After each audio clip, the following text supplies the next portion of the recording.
Hello everyone, কেমন আছো তোমরা সবাই? আশা করছি ভালো আছো। তিথির রান্নাঘরে তোমাদের আবারও জানাই স্বাগত। আজকে আমি একটা খুব সুন্দর সহজ রেসিপি নিয়ে এসেছি। রেসিপিটি হলো ট্যাংরা মাছ দিয়ে ঝিঙে আলুর ঝোল।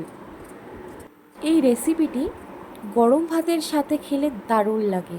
তোমরা একবার হলেও ট্রাই করতে পারো। এই রেসিপিটা রান্না করতে আমি নিয়েছি ট্যাংরা মাছ, আলু, ঝিঙে, টমেটো, পেঁয়াজ, রসুন, আদা, কাঁচা লঙ্কা। তো তোমরা এখন দেখতেই পাচ্ছ আমি মাছগুলিকে গরম তেলে ভেজে নিচ্ছি।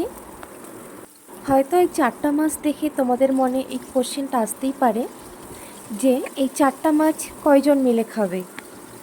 তো আমি আগে থেকেই বলে দিচ্ছি, আমরা যেহেতু দুজন, আমি আর আমার হাজব্যান্ড, তাই আমাদের যতটুকু খাবার লাগে ততটুকুই আমি রান্না করি। ভিডিওর জন্য বেশি বেশি করে রান্না করে সেই রান্নাটা ফেলে দেওয়া আমার মতে না করাই ভালো। তাই আমাদের যতটুকু লাগে ঠিক ততটুকুই রান্না করি আর সেটাই তোমাদের সাথে শেয়ার করি। তোমাদের সঙ্গে কথা বলতে বলতে আমার মাছ ভাজা কমপ্লিট। যে তেলে আমি মাছটা ভেজে নিয়েছি সেই তেলেই আমি রান্নাটা করব। আলাদা করে আর কোনো তেল অ্যাড করিনি। সেই গরম তেলে আমি দিয়ে দিলাম তেজপাতা, গোটা জিরে, তারপর কেটে রাখা পেঁয়াজ কুচিগুলো ভালো করে ভেজে নিতে হবে। তারপর দিয়ে দেব কাঁচা লঙ্কা। ঝাল তোমরা যেরকম ঝাল খাও সেরকম লঙ্কা দিতে পারো। আমি একটু বেশি ঝাল খাই, তাই আমি আমার পরিমাণ অনুযায়ী আমি লঙ্কাটা দিলাম। তারপর দিয়ে দেব রসুন বাটা। রসুনটা ভালো করে ভেজে নেওয়ার পর কেটে রাখা সবজিগুলো দিয়ে ভালো করে নাড়াচাড়া করতে হবে। ভালো করে নাড়াচাড়া করার পর আমাদের দিতে হবে হলুদ গুঁড়ো, স্বাদ মতো লবণ, তারপর কেটে রাখা টমেটো কুচি দিয়ে দেব।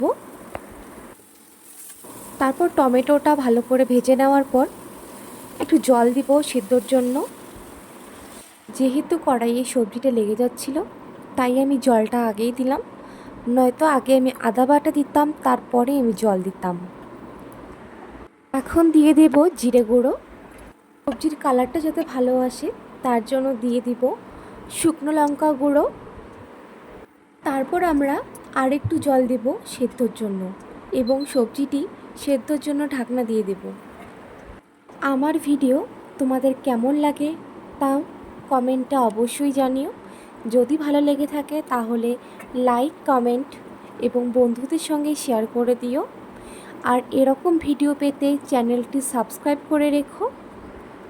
তো তোমরা দেখতেই পাচ্ছ আমার সবজি প্রায় সেদ্ধ হয়েই গেছে।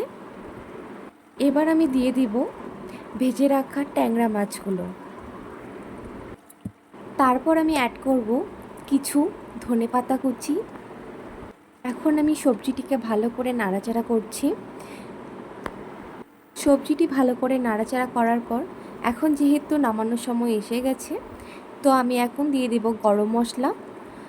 কিছুটা জাল দিয়ে আমি সবজিটিকে নামিয়ে নেব।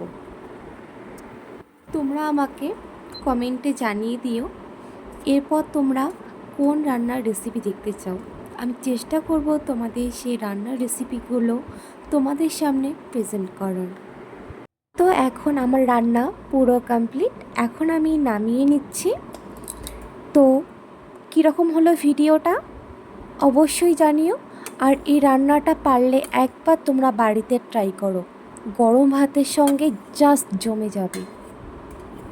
আমি তোমাদের আবারও বলছি, ভিডিওটি তোমাদের কেমন লাগলো তা কমেন্টে অবশ্যই জানিও। ভালো লাগলে লাইক, কমেন্ট, শেয়ার করে দিও। তোমরা সবাই ভালো থেকো, সুস্থ থেকো। দেখা হচ্ছে পরের ভিডিওতে।